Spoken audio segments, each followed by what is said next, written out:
Good afternoon class 12th बच्चों। जैसे कि आपने लास्ट वीडियो देखा होगा उसमें हम लगभग 5 पैसेज अपने डिस्कस कर चुके थे, ठीक है। उसके बाद ये हमारा बच्चों छठा पैसेज है जिसको हम लोग डिस्कस करेंगे आज। बच्चों पता है आप लोग पता नहीं इंटरेस्ट क्यों नहीं लेते हैं, मुझे इस चीज़ को समझ में नहीं आता, ठीक है। आपको सारे पैसेज इतने अच्छे से मैं एक्सप्लेन करके बता रहा हूँ, सब चीज़ों की हिंदी में आपको बता रहा हूँ। आप विश्वास कीजिए जब मैं आपको पैसेज कराऊंगा, एक्सप्लेनेशन, रेफरेंस, कॉन्टेक्स्ट, आपको इस चीज़ की बहुत ज़्यादा ज़रूरत पड़ेगी। तो चैप्टर को बहुत अच्छे से समझने की कोशिश कीजिए जो इसकी हिंदी में आपको बता रहा हूँ, ठीक है। नेक्स्ट वीडियो जो लास्ट वीडियो थी उसमें तो मैंने आपका फोटो कैप्चर करके समझाया था, लेकिन आज की वीडियो मैंने सारी टाइपिंग खुद की है और बहुत अच्छे से आपको समझाने की कोशिश मैं आज करूंगा, ठीक है। तो वीडियो को लास्ट तक देखिएगा और वीडियो अगर आपको पसंद आए तो लाइक और कमेंट जरूर कीजिएगा। वीडियो के लास्ट में मैं आपसे एक जनरल नॉलेज का क्वेश्चन पूछूंगा, उसका भी आप मुझे कमेंट बॉक्स में कमेंट करके जवाब दीजिएगा, ठीक है। तो बच्चों ये आपका सेकंड लास्ट पैसेज है और इसके बाद एक पैसेज और है। दोनों पैसेज को हम इसी वीडियो के अंदर डिस्कस करेंगे और इस चैप्टर की जो थ्योरी है वो हम उसको खत्म करेंगे। उसके बाद हमारा जो एक्सरसाइज पोर्शन है उसको हम नेक्स्ट वीडियो में डिस्कस करेंगे। थोड़ा थोड़ा करके हम लोग डिस्कस करते रहेंगे बच्चों, क्योंकि ज़्यादा हमारा सिलेबस नहीं है, ठीक है। तो आप धीरे धीरे करते रहिए, ऐसे ही मैं आपका सारा पोर्शंस खत्म कर दूंगा, ठीक है। लेकिन आपका भी थोड़ा रेस्पॉन्स अच्छा होना चाहिए मेरे लिए। कमेंट कीजिए वीडियो पे, लाइक कीजिए, वीडियो को शेयर कीजिए, ये सारी चीज़ें मैं आपसे एक्सेप्ट करता हूँ, ठीक है। ओके बच्चों, तो वीडियो को स्टार्ट करते हैं। देखते हैं आज का क्वेश्चन जो हमारा पैसेज है वो किस तरीके से है।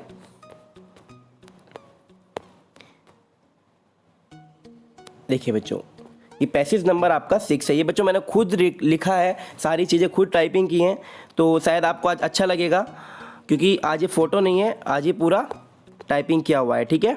तो देखिए जो आपका नेक्स्ट पैसेज है हमारा कहाँ पे ख़त्म हो गया था बच्चों, वो कि जो बच्चे थे वो रिफ्यूजी चिल्ड्रंस थे, उनको किस तरीके से पैसे कमा रहे थे, वो खाना किस तरीके से खा रहे थे, एक दिन की रोटी उन्हें कितनी नसीब हो रही थी, ये सारी चीज़ें हम लोग उस लास्ट वीडियो में डिस्कस कर चुके थे। आज हम लोग अगला पैसेज को डिस्कस करेंगे कि क्या उस पैसेज के अंदर बताया गया है, ठीक है।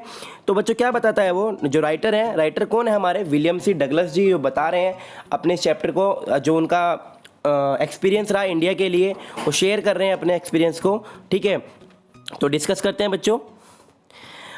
I bought one tiny basket for a few annas, another fruit basket for a bit more, a beautiful waste paper basket for a rupee, a lovely swing basket for a rupee, a few annas, fan for anna for 2 apiece, ठीक है बच्चों। ये आपको समझ में आया होगा जो मैंने बोला। ये कहना चाह रहे हैं कि आई बोट वन टीनी बास्केट, मैंने एक छोटी सी बास्केट खरीदी, वो भी बहुत कम पैसों में।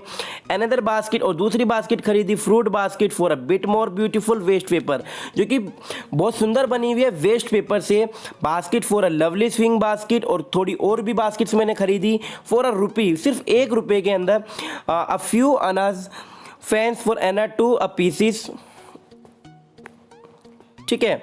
तो कहना चाह रहे हैं my arms were filled, I had spent no 50 cents, मतलब कि उन्होंने इतनी सारी बास्केट्स खरीद ली, अलग अलग टाइप की बास्केट्स खरीद ली, फिर भी उनके 50 सेंट्स भी खर्च नहीं हुए हैं।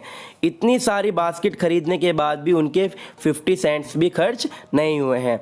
The children passed in shouting their wares, उनके पास से बच्चे गुजर रहे हैं चिल्लाते हुए कि उनका सामान खरीद लो। I was a prisoner completely surrounded unable to move, मुझे चारों तरफ से घेर लिया गया जैसे कि मैं कोई कैदी हूँ बच्चों के द्वारा।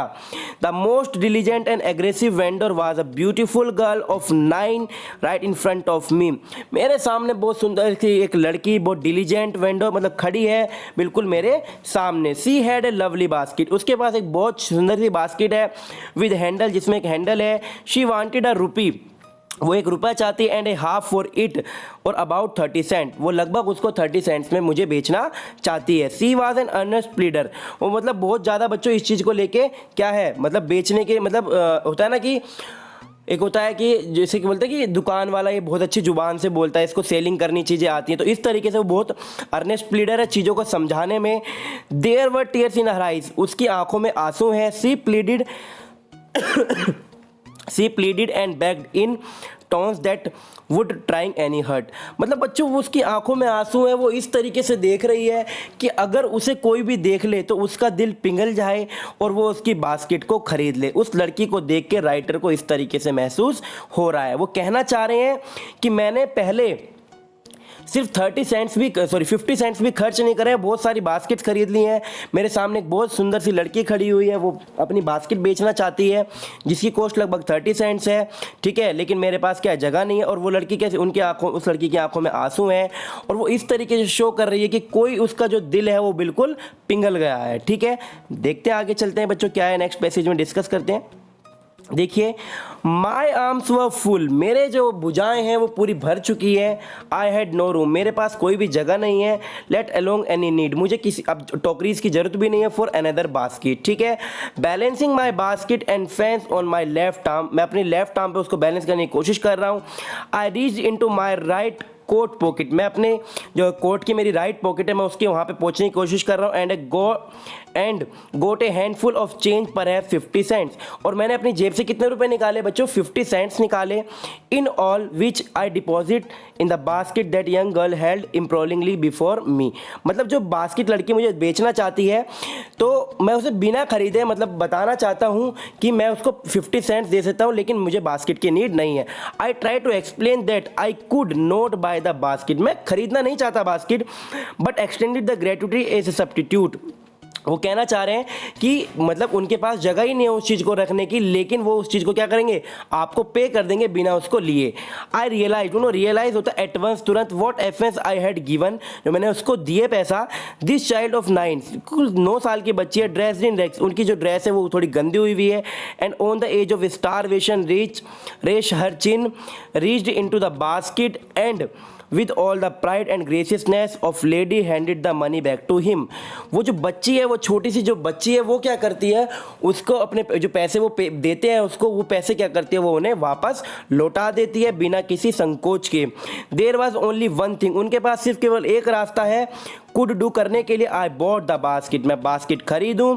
शी वाइप्ड हर आइज, उसके जो आंखों के आंसू पूछे, वो जो उसने अपने आंखों के आंसू पूछे। Smiled and dash down the platform, और प्लेटफॉर्म से नीचे उतरी। Headed for some grass hut that would have at least 30 cents that night, उसने उस रात जो है बच्चे ने कितने रुपए कमाए, एटलीस्ट 30 सेंट्स कमाए। मतलब वो बच्ची जो थी उसने क्या करा, राइटर ने उसको पैसे देने की कोशिश करी, लेकिन उस बच्चे ने वो पैसे नहीं लिए और उस राइटर को वापस लौटा दिए, विलियम सी डगलस को वापस लौटा दिए। राइटर को दिखा कि अब कोई मेरे पास चारा नहीं है इस बच्चे की मदद करने के लिए, तो उन्होंने उसकी टोकरी को लिया और उसको 30 सेंट्स पे किए। उसके बाद वो बच्ची खुश होकर वहाँ से चली गई, ठीक है। नेक्स्ट देखिए, I told this story to Pandit Jawaharlal Nehru, तो वो कह रहे हैं कि मैं इस स्टोरी को बता रहा हूँ पंडित जवाहरलाल नेहरू जी को। I told him it was one reason I had fallen in love with India, सिर्फ एक कारण था इसको पंडित जवाहरलाल नेहरू को बताने का, क्योंकि मैं इंडिया को मैं इतना लाइक करने लगा था, मैं इंडिया के जो लव है मैं उसमें गिर गया था, यानी कि उनसे मतलब इंडिया के लोगों से मैं बहुत ज़्यादा प्यार करने लगा था उस बच्ची की सोच को देखने के बाद। The people I saw in India, जो लोग मैंने इंडिया में देखे, those in the village as well as those in high office have both pride in lively sense of decency in citizenships, वो कहना चाह रहे हैं कि मैंने हर तरह के लोग देखे, गांव के लोग भी देखे, हाई ऑफिस के लोग भी देखे, मतलब उनके अंदर कोई अभिमान नहीं है, कोई घमंड नहीं है, बहुत सिंपलिसिटी से वो लोग रहते हैं और बहुत मतलब ट्रूथफुलनेस है, मतलब कि किसी के साथ बेईमानी करना नहीं चाहते, इस तरीके से लोग हैं इंडिया के अंदर, ठीक है। They also have a passion for independence, उनके अंदर आज़ादी का पैशन है, जो उनको आज़ादी मिली है अभी अभी। This beautiful child born in square and poverty, ये जो बॉर्न आएगा बच्चों यहाँ BORN बॉर्न, जो ये बच्ची है, छोटी सी बच्ची है, सुंदर सी बच्ची है, इसका जो जन्म हुआ है बहुत गरीबी में हुआ है, बहुत मतलब गंदगी जैसी जगह में हुआ है, अनएजुकेटेड है बच्चों, वो पढ़ी लिखी नहीं है, ग्रामर से भी और मैनर से भी, ठीक है। Had given me a glimpse of the warm of soul of India, ये जो उसकी सारी चीज़ें थी वो क्या करती है, मुझे रेस्पेक्ट करने के लिए मजबूर करती हैं, एक झलक दिखाती है मुझे इंडिया के जो नेचर है, इंडिया के जो लोगों का नेचर है उसकी एक झलक दिखाती है, जो ये लड़की मुझे शो करके गई है। इसी कारण से मैं इंडिया को बहुत ज़्यादा लाइक करता हूँ और वो इस स्टोरी को पंडित जवाहरलाल नेहरू के साथ शेयर कर रहे हैं, ठीक है बच्चों। अब देखिए, जो ये पैसेज थे ना, ये जो मैंने आपको एक्सप्लेन किए हैं, अब कारण क्या है इनको एक्सप्लेन करने का, आपको स्टोरी समझाने का। अब जो नेक्स्ट वीडियो में लेके आऊँगा उसमें मैं आपको पैसेजेस कराऊंगा, एक्सप्लेनेशन, रेफरेंस, कॉन्टेक्स्ट, तो उसमें मैं आपको बच्चों हिंदी नहीं बताऊंगा, आप ध्यान रखिएगा, आपको हिंदी खुद करनी है, क्योंकि मैं आपको इन सारी वीडियोज़ में इस चैप्टर की पूरी हिंदी समझा चुका हूँ। सिर्फ मैं उसके अंदर आपको एक्सप्लेनेशन करके दिखाऊँगा, रेफरेंस, कॉन्टेक्स्ट आपको मैं बताऊँगा कि एग्जाम में किस तरीके से करते हैं, ठीक है। तो अब मैं आपसे जीके का क्वेश्चन पुटअप कर लेता हूँ, आपको मुझे कमेंट बॉक्स में कमेंट करके बताना है, ठीक है। बच्चों आपसे एक छोटा सा क्वेश्चन पूछता हूँ, आप लोग बताइएगा। एक पुस्तक है बच्चों लाइफ डिवाइन, क्या पुस्तक है? लाइफ डिवाइन बुक है एक बच्चों, इसके आपको राइटर का नाम मुझे बताना है कमेंट बॉक्स के में कमेंट करके। लाइफ डिवाइन के जो राइटर है वो कौन है, ठीक है। अगर आप ऑप्शन चाहते हैं तो मैं आपको ऑप्शन भी प्रोवाइड करा देता हूँ। पहला ऑप्शन आपका रहेगा महात्मा गांधी जी, ठीक है। दूसरा ऑप्शन आपका रहेगा राधा कृष्णन जी, जो हमारे राष्ट्रपति रह चुके हैं, उपराष्ट्रपति। रविंद्रनाथ टैगोर जी। थर्ड ऑप्शन आपका रहेगा अरविंद घोष जी। तो इन चारों में से कौन सा आपका आंसर है? लाइफ डिवाइन के लेखक कौन है वो आप मुझे कमेंट बॉक्स में कमेंट करके बताएंगे। इससे पता चल जाता है मुझे कितने बच्चों ने वीडियो देखी, कितने बच्चों ने पूरी वीडियो देखी, कितने बच्चों ने क्या किया। ये सारी चीज़ें मुझे इस क्वेश्चन के थ्रू पता चल जाएंगी। ओके बच्चों, बाय, नेक्स्ट वीडियो में मिलते हैं।